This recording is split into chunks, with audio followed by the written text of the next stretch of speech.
Hey, what is going on, guys? Welcome back to another review. My name is Abby, or Spaceman Chuck, and today we're going to be reviewing Damien Chazelle's Babylon. Damien Chazelle's Babylon is not only a response to his own small yet powerful filmography, but an acknowledgement of an entire century of cinema. The film poses questions of identity during this early movie-making landscape, as much as it attempts to have fun with itself in the process.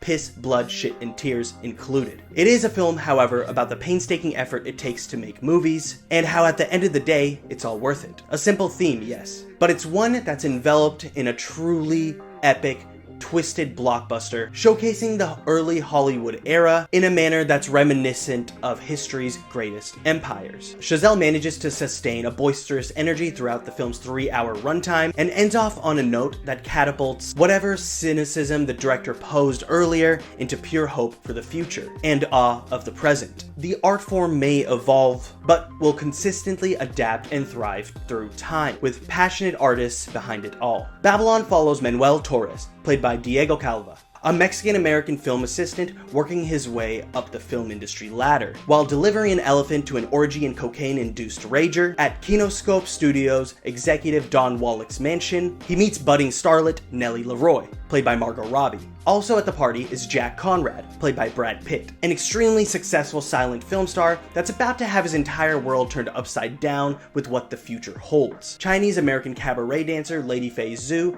played by Lee Jun Lee, and African-American trumpet player Sidney Palmer, played by Jovan Adepo, are also in attendance at the party. The film follows these characters, though mainly the former two, through Hollywood's shift in nature catalyzed by the introduction of talking pictures. Chazelle truly succeeds in the epic nature of Babylon itself. Many great films feel like a perfect exaggeration of reality, and Chazelle dials it to the max here, truly feeling as if he's letting himself be free in his own form. Not to say that this will work for all viewers, but it certainly did for me. The film's overemphasis of events is comedic in nature as well, such as people actually getting stabbed during the filming of a war scene, or a 15-minute sequence that showcases the difficulties of implementing live audio into film for the first time. And all this adds much needed energy to make sure this film deserves its 3-hour runtime. The journey itself is a messy one, starting with the roaring 20s, leading into the early 50s, ending off on a note that not only looks back at the events of the film itself, but through decades of cinema. All our characters initially seek the same dream of making it within the industry, and for various reasons they either shift their goals or realize that they'll never truly become what they've envisioned for so long. Chazelle acknowledges the unfairness of the industry and its constant change without sacrificing the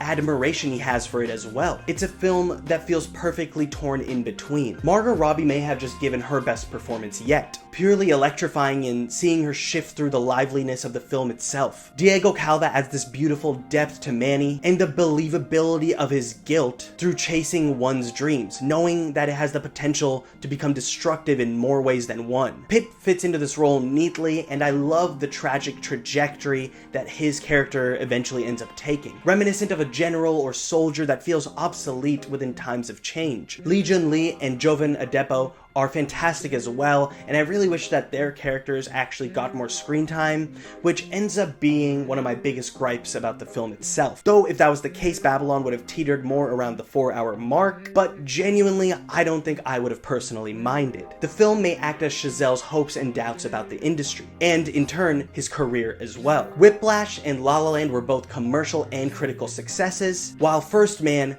though fantastic as well, completely flopped. I'd argue that Chazelle is one of the best current working contemporary directors, but even with the cultural impact of his first 2 films, he still isn't a household name. But in the end, does it matter? The last few moments of Babylon don't seem to think so. After the restrained efforts of First Man, this feels like Chazelle letting himself off the hook and letting himself free. And it's a beautiful thing to witness. It's almost the exact opposite of La La Land. In the end, I find this kind of indulgence endearing in a way. It feels like only Chazelle could have made this film, and that feels special. As Manny Torres witnesses a century of cinema in front of his eyes, he can't help but feel proud for what he and others before him have accomplished. And Chazelle should too.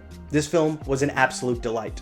And yeah, all that said, I'm gonna have to give Babylon a 4 out of 5. I think it's a fantastic movie, and it's definitely one of my favorites of last year. I think it broke the top 15, but I'm gonna have to go back and rearrange that whole list. It's a movie with a lot of energy, and it's a movie that really doesn't stop at all to take a breath. And I really think that movies like that are hard to make while also making them actually engaging and full of substance and not purely style. Not to say that there aren't moments that definitely favor style over substance here, but it's one that personally worked for me. I know a lot of people are going to come out of watching this and just feel like they have no idea what they just watched or what the point of it all was, but genuinely buckle up and have a good time, because I think the movie can be valued at surface level as well as more to read into, if that makes sense. Diego Calva gives a fantastic performance, and so does Margot Robbie, like I said, and I genuinely think that both of them should be nominated for the Academy Award. Tobey Maguire's cameo was fantastic as well,